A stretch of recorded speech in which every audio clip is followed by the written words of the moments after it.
மனசு நிறைஞ்ச மாதிரி தங்க நகைகளை வாங்க வேண்டும் என்று சொன்னா போக வேண்டிய இடம் ரவி கோல்ட் தாங்க. புதிய நகைகளை உத்தரவாதத்துடன் நியாயமான விலையில் வாங்கிடவும் ரவி கோல்ட்.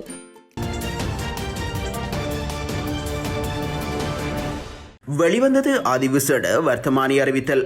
தயாசிரியின் விசனம் பிரயோசனமற்றது. சுரேன் ராகவன் பதில். எனது அனுமதி பெறப்பட வேண்டும் தடை விதித்துள்ள அங்கஜன். வெளிநாடுகளில் சிக்கி தவிக்கும் இலங்கையர்கள் கட்டுநாயக்க விமான நிலையம் தொடர்பான தகவல். சங்கானையில் குடும்பஸ்தர் பரிதாபமாக பலி. மன்னாரில் கொல்லப்பட்ட ஜாழ் யுவதி கைது செய்யப்பட்ட இருவருக்கும் விளக்கமறியல். தலைமறைவானார் ரத்னதேரர் தொடரும் தேசிய பட்டியல் ஆசன நெருக்கடி. சட்டவிரோத மணல் அகழ்வில் ஈடுபட்ட 11 பேர் கைது. மீளவும் ரணிலுடன் ஐக்கியமாகும் முன்னாள் அமைச்சர். விசர்நாய்க்கடிக்கு இலக்காகி பறிபோன 2 உயிர்கள். மலையக மக்களின் வாழ்க்கையை பிரதிபலிக்கும் தேலிச்சாயம் புகைப்பட கண்காட்சி முன்னெடுப்பு. கொரோனா தொற்று உலக சுகாதார அமைப்பு விடுத்துள்ள விசேட அறிவித்தல்.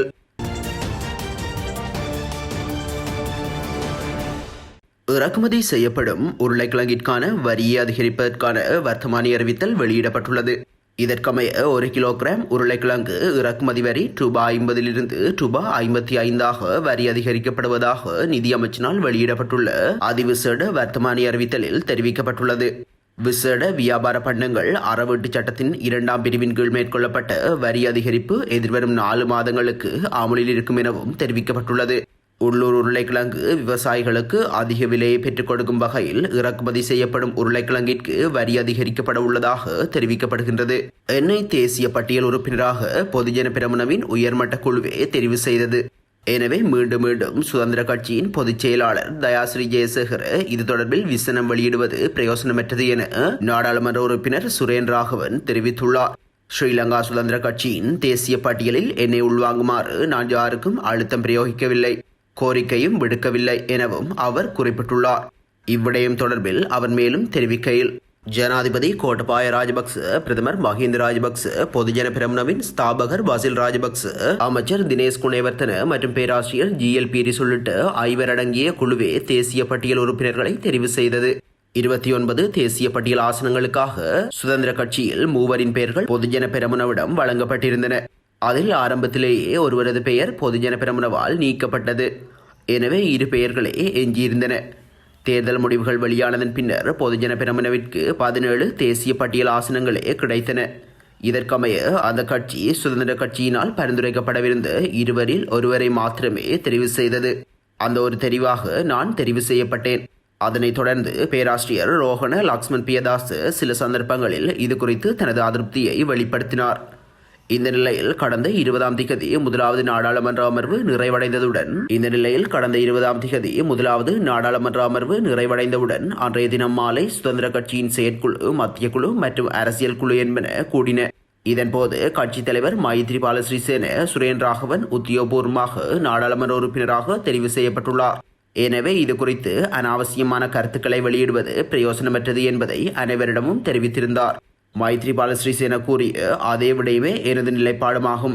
குறித்த ஒரு கட்சியின் தேசிய பட்டியல் உறுப்பினர்கள் யார் என்பதை தீர்மானிக்கும் அதிகாரம் கட்சியின் செயலாளருக்கே காணப்படுகின்றது. உத்தியோகபூர்வமாக நடந்து முடிந்த ஒரு விடயம் பற்றி தனிப்பட்ட கருத்துக்களை தெரிவித்து வருவதால் எந்தவிதமான பிரயோசனமும் கிடையாது. பொதுச் செயலாளர் தயாசிரி ஜெயசேகர என்ன நோக்கத்தில் இவ்வாறு செயற்படுகின்றார் என்பது எனக்கு புரியவில்லை. இதுபோன்ற தனிப்பட்ட கருத்துக்கள் ஒருபோதும் உத்தியோகபூர்வமானவையாகாது என குறிப்பிட்டுள்ளார். ஜாழ் மாவட்டத்தின் அனைத்து அபிவிருத்தி திட்டங்களும் எனது அனுமதியுடனேயே முன்னெடுக்கப்பட வேண்டும் என ஜாழ் மாவட்ட அபிவிருத்தி குழு தலைவரான அங்கஜன் ராமநாதன் தெரிவித்துள்ளதாக பத்திரிகை ஒன்று செய்தி வெளியிட்டுள்ளது. இதேவேளை மாவட்டத்தின் பிரதேச செயலகங்களில் தற்போது நடைமுறையில் உள்ள அபிவிருத்தி திட்டங்கள் குறித்த விவரங்களை தன்னிடம் தருமாறும் அங்கஜன் ராமநாதன் வேண்டுகோள் விடுத்துள்ளார்.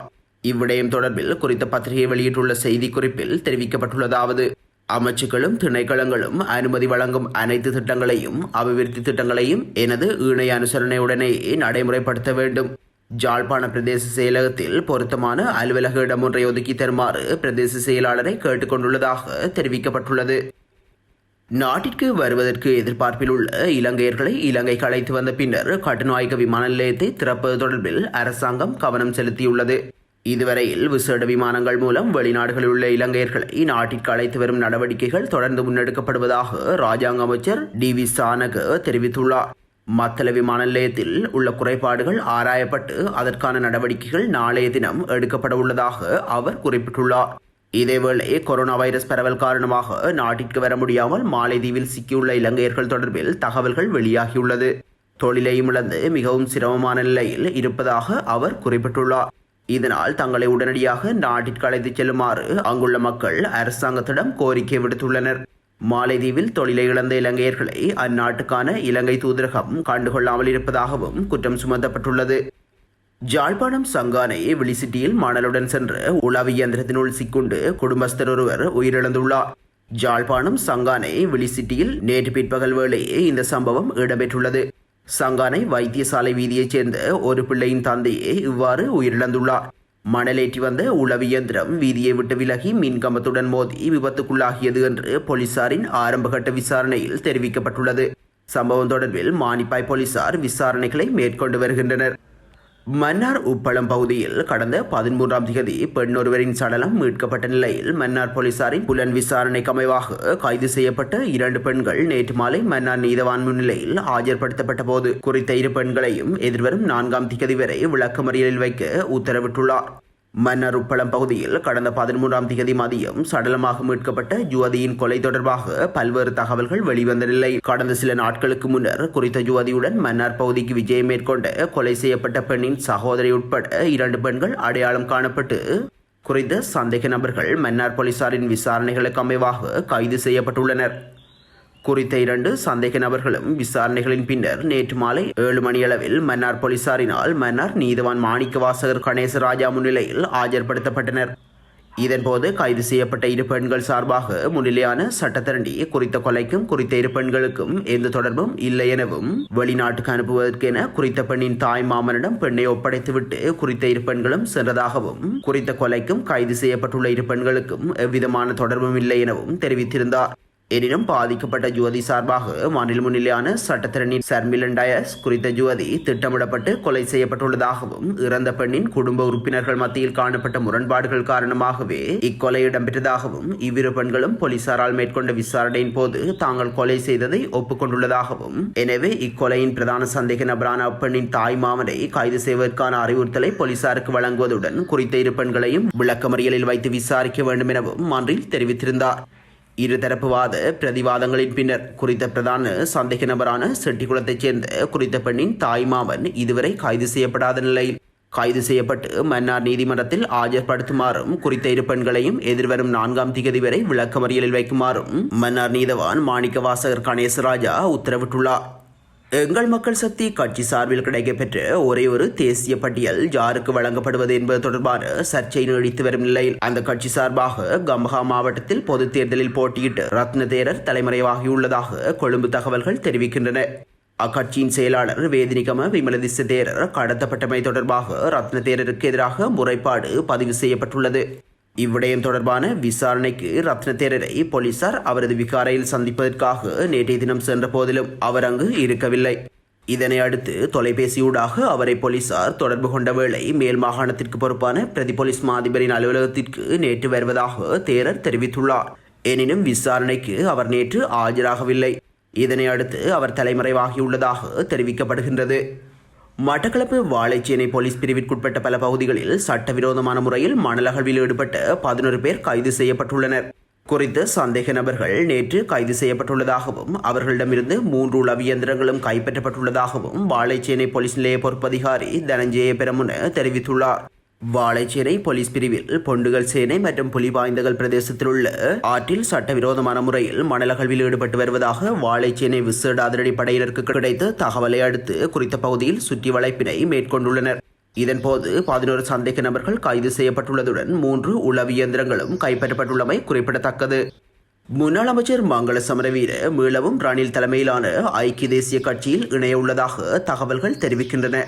ரணில் தலைமையிலான ஐக்கிய தேசிய கட்சியிலிருந்து பிரிந்து சென்று சஜித் பிரேமதாஸ் தலைமையில் அமைக்கப்பட்ட ஐக்கிய மக்கள் சக்தியின் உறுப்பினராக இருந்தவர் மங்கள சமரவீர பின்னர் ஏற்பட்ட அதிருப்தி காரணமாக சஜித்தின் கட்சியிலிருந்து விலகி அரசியலில் இருந்து ஓய்வு பெறுவதாக அதிர்ச்சிகரமான முடிவை அறிவித்தார். இந்த நிலையில் மீளவும் ரணிலுடன் அவர் சங்கமமாக உள்ளதாக ஐக்கிய தேசிய கட்சியின் பொதுச் செயலாளர் பதவியும் அவருக்கு வழங்கப்பட பேச்சு இடம்பெற்றுள்ளது என்றும் தகவல்கள் வெளியாகியுள்ளது. மன்னார் மற்றும் யாழ்ப்பாணம் பகுதிகளில் விசர்நாய் கடிக்கு இலக்கான இருவர் யாழ்ப்பாணம் போதனா வைத்தியசாலையில் அனுமதிக்கப்பட்டு சிகிச்சை பலனின்றி பரிதாபகரமாக உயிரிழந்துள்ளனர். இந்த சம்பவங்களில் மன்னார் தாழ்பாட்டைச் சேர்ந்த கொன்சட்டியா வயது 39 என்னும் இரு பிள்ளைகளின் தாயாரும் துணைவி சங்கரத்தை வட்டுக்கோட்டையைச் சேர்ந்த தவச்செல்வன் தரிசன் என்னும் 15 வயதினையுடைய மாணவனுமே இவ்வாறு பரிதாபகரமாக உயிரிழந்துள்ளனர். மன்னாரில் கடந்த ஜூலை மாதம் 13ஆம் தேதி கொன்சண்டியாவுக்கும் மகனுக்கும் நாய் கடித்த போது மகனுக்கு தடுப்பூசி போட்ட தாயார் தனக்கும் தடுப்பூசி ஏற்று தவறிவிட்டார். இதனால் கடந்த 21ஆம் தேதி அதிகாலை 3 மணிக்கு நெஞ்சுவலி ஏற்பட்டதனால் மன்னார் வைத்தியசாலையில் அனுமதிக்கப்பட்டு மேலதிக சிகிச்சைகளுக்காக யாழ்ப்பாணம் போதனா வைத்தியசாலைக்கு மாற்றப்பட்ட நிலையில் நேற்று மதியம் உயிரிழந்தார். அதேபோன்று துணைவி சங்கரத்தை வட்டுக்கோட்டையைச் சேர்ந்த தவச்செல்வன் தரிசனிற்கும் அண்மையில் ஒரு நாய் கடித்துள்ளது. அவ்வாறு நாய் கடிக்கு இலக்கான மாணவன் நேற்று மாலை நெஞ்சு வலிப்பதாக கூறியதனால் யாழ்ப்பாணம் போதனா வைத்தியசாலையில் அனுமதிக்கப்பட்டுள்ளார். வைத்தியசாலையில் அனுமதிக்கப்பட்ட சிறுவன் அதிகாலை 12 மணி தாண்டி மயக்கமுற்றுள்ளார். மயக்கமுற்ற சிறுவனுக்கு தீவிர சிகிச்சை அளிக்கப்பட்ட போதும் அதிகாலை 2:30 மணியளவில் பரிதாபகரமாக உயிரிழந்துள்ளார். குறித்த இரு மரணங்கள் தொடர்பிலும் திடீர் மரண விசாரணை அதிகாரி நமசிவாயம் பிரேம்குமார் மரண விசாரணையை மேற்கொண்டிருந்தமை குறிப்பிடத்தக்கது. மலேக மண் வாசனை சொல்லும் மலேக இளைஞர் யுவதிகளின் புகைப்பட கண்காட்சி நேற்றைய தினம் நடாத்தப்பட்டுள்ளது.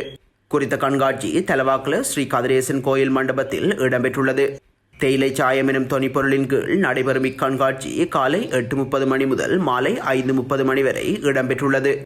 மலேக தமிழர்களின் கலை கலாச்சாரம் மற்றும் பண்பாட்டு விழுமியங்களையும் வாழ்வியலையும் பிரதிபலிக்கும் வகையிலான புகைப்படங்கள் காட்சிப்படுத்தப்பட்டிருந்தன. மக்களின் வலி சுமந்த வாழ்க்கையை எடுத்து எம்பும் காட்சிகளும் இதன்போது காட்சிப்படுத்தப்பட்டிருந்தமை குறிப்பிடத்தக்கது. 12 வயதுக்கு மேற்பட்ட சிறுவர்கள் அனைவரும் முகக்கவசம் அணிய வேண்டும் என்பதுடன் சமூக இடைவெளியை கடைபிடிக்க வேண்டும் என உலக சுகாதார அமைப்பு தெரிவித்துள்ளது. முகக்கவசம் அணிவது தொடர்பாக முதன்முறையாக உலக சுகாதார அமைப்பு வழிகாட்டுதல் நெறிமுறைகளை வெளியிட்டுள்ளது. அதில் குறித்த விடயம் தெரிவிக்கப்பட்டுள்ளது. சீனாவில் கடந்த ஆண்டு இறுதி பகுதியில் அடையாளம் காணப்பட்ட கொரோனா தொற்று தற்போது உலக நாடுகளை பெரும் அச்சுறுத்தி வருகின்றது. தற்போது 23 மில்லியன் மக்கள் பாதிக்கப்பட்டுள்ளனர். இந்த நிலையில் கொரோனா தொற்றுக்கு தடுப்பு மருந்து கண்டுபிடிக்கும் நடவடிக்கையின் உலக நாடுகள் தீவிரம் காட்டியுள்ளன. ரஷ்யா தடுப்பு மருந்தை கண்டுபிடித்து விட்டதாகவும் அறிவித்துள்ளது. இந்த நிலையில் 12 வயதுக்கு மேற்பட்ட சிறுவர்கள் அனைவரும் முகக்கவசம் அணிய வேண்டும் என்பதுடன் சமூக இடைவெளியை கடைபிடிக்க வேண்டும் என உலக சுகாதார அமைப்பு அறிவித்துள்ளது. 5 வயதிற்குட்பட்ட குழந்தைகள் முகக்கவசம் அணிய வேண்டும் அவசியமில்லை. 6 முதல் 11 வயதுக்குட்பட்ட குழந்தைகள் அந்தந்த சூழலை பொறுத்து முகக்கவசம் அணியலாம் என தெரிவிக்கப்பட்டுள்ளது. அதாவது அவர்கள் வசிக்கும் பகுதியில் கொரோனா பரவல் உள்ளிட்டவற்றை பொறுத்து முகக்கவசம் அணிய வேண்டும். 12 வயதுக்கு மேற்பட்ட சிறுவர்கள் கட்டாயம் முகக்கவசம் அணிய வேண்டும். தனிமனித இடைவெளிகளையும் கடைபிடிக்க வேண்டும் என அந்த அறிக்கையில் கூறப்பட்டுள்ளது.